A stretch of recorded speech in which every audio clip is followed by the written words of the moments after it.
قرآن کہتا ہے یحسنون صنعا، بہت سے لوگ ایسے ہیں جن کا گمان ہے کہ وہ عمل کو احسان یعنی ایکسیلنسی پیدا کر رہے ہیں، اس میں محنت بھی کر رہے ہیں، یعنی دو چیزیں کر رہے ہیں وہ، ایک کمپنی پروڈکٹ تیار کر رہی ہے محنت کر کے، وہ عام عمل نہیں ہے، وہ بڑی محنت سے کاریگری کے ساتھ ہو رہا ہے.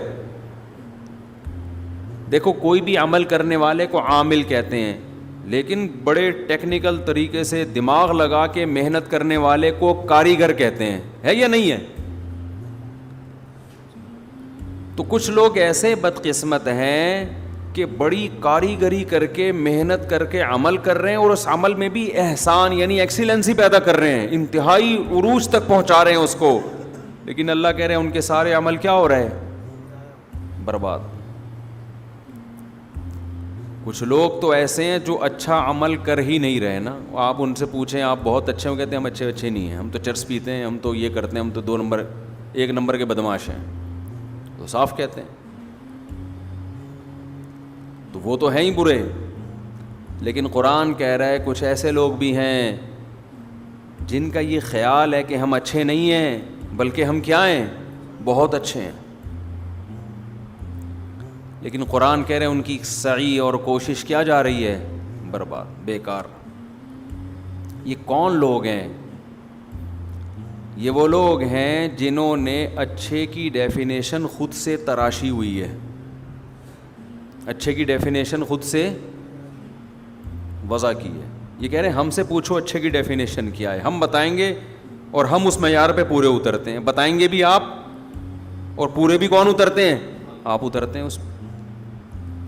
دنیا میں آج جتنے لبرل لوگ ہیں نا جو مذہب کو نہیں مانتے، انہوں نے خود تراشا ہوا ہے اچھائی کو. نماز کوئی نہیں پڑھتا، کہہ رہے ہیں کوئی بات نہیں، اچھا تو ہے نا، دل کا تو اچھا ہے، کسی کا دل تو نہیں دکھاتا.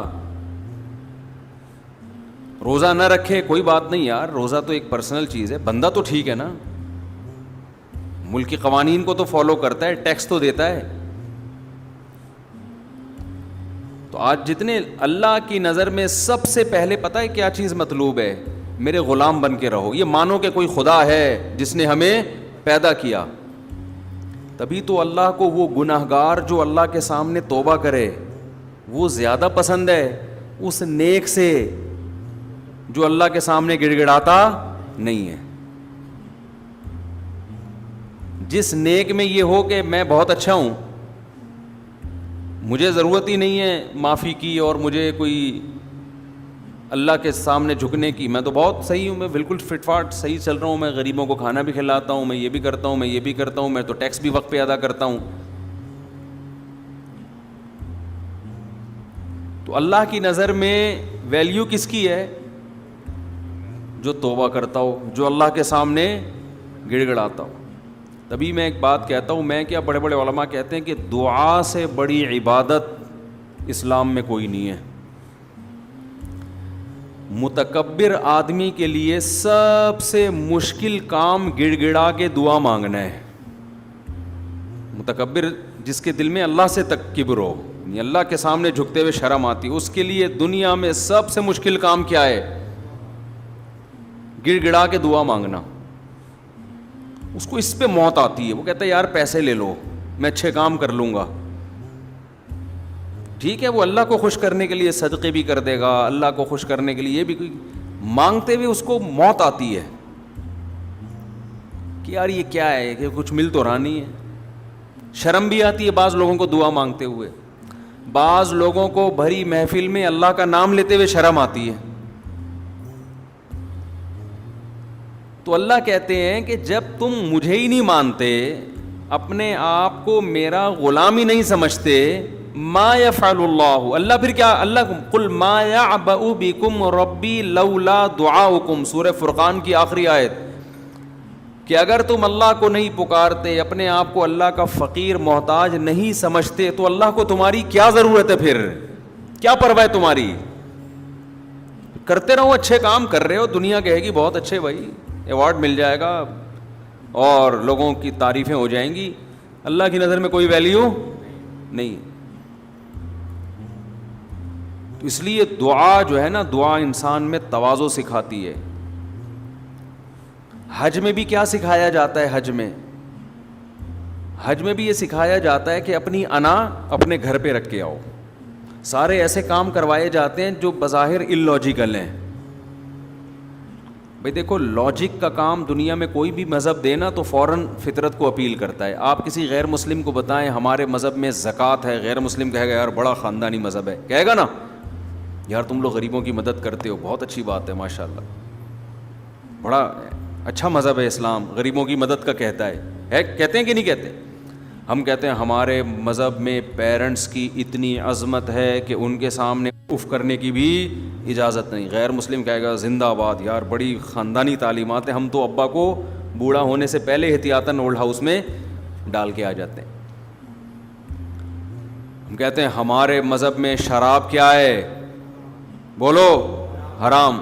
یار خاندانی مذہب ہے یار, اچھا ہے. گورے بھی مانتے ہیں کوئی پینے کی چیز نہیں ہے, بچتا ہو تو زیادہ اچھا ہے.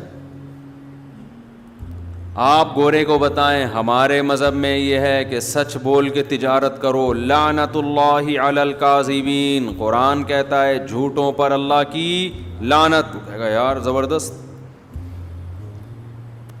لیکن آپ گورے کو بتائیں, ہندو کو بتائیں, سکھ کو بتائیں ہمارے مذہب میں یہ ہے کہ بقرعید والے دن کروڑوں جانوروں کا گلا کاٹ دو. کیا خیال ہے بھائی؟ کہے گا یار یہ کیا ہو رہا ہے بھائی, کیوں کاٹ دو یار, ان بیچاروں نے کیا بگاڑا ہے بھائی؟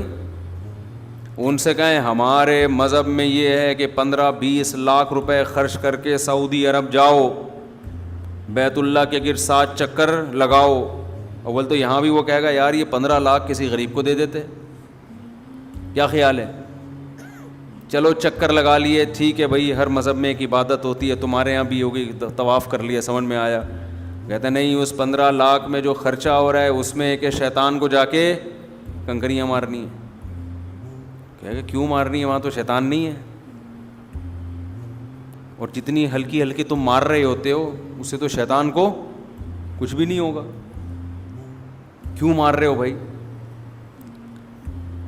ہمارے مذہب میں یہ ہے کہ حاجی پراگندہ بال میلا کچیلا اللہ کو پسند ہے, خوشبو نہیں لگاؤ حج کے دوران, ویسے لگائیں سنو ویسے بھی چھوڑ دیں, پہلے ہی مسلمان بہت میلے ہو گئے ہیں. تو یہ چیز مانے گا وہ یار یہ کیا ہے یار؟ بولو ہمارے مذہب میں یہ ہے کہ جب احرام اترنے سے پہلے کروڑوں جانور مینا میں حلال کر دو. جن جانوروں نے آپ کا کچھ بھی نہیں بگاڑا, اتنے کٹتے ہیں نا مینا میں جانور, اتنے اونٹ نہر ہوتے ہیں, ایک منظر یوٹیوب پہ دیکھ لیں, اتنے جانور. غیر مسلم کہتا ہے یار زکوٰۃ بھی سمجھ میں آ رہی تھی, روزہ بھی سمجھ میں آ رہا تھا, فاسٹنگ سے بڑے میڈیکل فائدے ہوتے ہیں انسان کو میڈیکلی, اور نماز بھی کسی حد تک سمجھ میں آ رہی تھی, صاف ستھرا ہو جاتا ہے, وضو کر لیتا ہے آدمی, ایک گیدرنگ ہو جاتی ہے, آپس کے تعلقات اچھے ہو جاتے ہیں, پتہ چل جاتا ہے کہ اس کے گھر میں کیا ہو رہا ہے. جو اطلاع آئی تھی نا کہ وہ گھر سے بھاگ گئی ہے, تو مسجد میں آ کے پتہ چلتا ہے واقعی بھاگی ہے یا نہیں بھاگی. ایک دفعہ میرے پاس فون آیا, کسی نے بتایا, پرانا قصہ ہے, کسی کو کیا پتہ کس کی بات کر رہا ہوں, کہیں سے فون آیا کہ میری بیوی بھاگ گئی ہے نا. میں اس کو بیچارے کو دلاسا دے رہا تھا, سمجھا رہا تھا. میں نے فون جیسے ہی بند کیا, ایک بندہ بیٹھا ہوا تھا, کہہ رہے کیا ہوا کیا ہوا. میں نے کہا یار وہ بندہ ہے, اس کی بیوی گھر سے بھاگ گئی. کہہ رہے کہاں بھاگی ہے؟ ایک دم اس کے منہ سے نکلا کہاں بھاگی ہے. وہ سارے جو بیٹھے ہوئے تھے نا ایک دم ہنس پڑے سب. اس کے بھی نا ایک دم آٹومیٹیکلی آٹو پہ تھا, وہ ایک دم منہ سے نکل گیا کہاں بھاگی. ہم ہنسے, ہم نے کہا تجھے کیا کرنا ہے یار کہاں بھاگی. پھر اس کو بھی شرمندگی کہ یار میرا سوال کیا تھا غلط. تو ہم بتا رہے ہوتے ہیں بھائی کروڑوں جانور مینا میں کیا ہو جاتے ہیں, ذبح. تو غیر مسلم کہتا ہے یار اتنے سارے اچھے اچھے احکام ہیں, یہ کھوپڑی میں آنے والی باتیں نہیں ہیں. 15-20, تبھی تو دیکھو جو لبرل لوگ ہیں ان کو حج سمجھ میں نہیں آتا. بہت ہی کوئی نیک ہوگا نا تو کہہ دے گا چلو ایک کر لو, دوبارہ کیوں کر رہے ہو, اتنے پیسے کسی بیوہ کو دے دو. دینے چاہیے، میں منع نہیں کر رہا اس سے، وہ مسئلہ کیا ہے، دوبارہ حج کرنا چاہیے نہیں کرنا چاہیے، ایک الگ ٹاپک ہے یہ، کہ غریب کو دے دیں یا نفلی حج کریں، وہ ایک الگ ٹاپک ہے، لیکن ان کو حج ہی سمجھ میں نہیں آ رہا ہوتا. تو یہ عبادتیں اللہ ہم سے کیوں کراتا ہے؟ یہ بتانے کے لیے کہ تم کس کے غلام ہو؟ اللہ کے. اللہ کے ہاں سب سے بڑی نیکی یہ کہ تم خدا کے غلام ہو. یہ مانو، نہیں مانتے تو کچھ بھی نہیں ہے. پھر غریبوں کو تو وہ بھی کھلاتا ہے، وہ کیا نام ہے یار وہ اس کا، جو بل گیٹس بھی کھلاتا ہے، ہسپتال بنائے ہوئے بہت سارے، لیکن ڈکشنری میں گاڈ بولو نہیں ہے، ڈکشنری میں خدا نہیں ہے.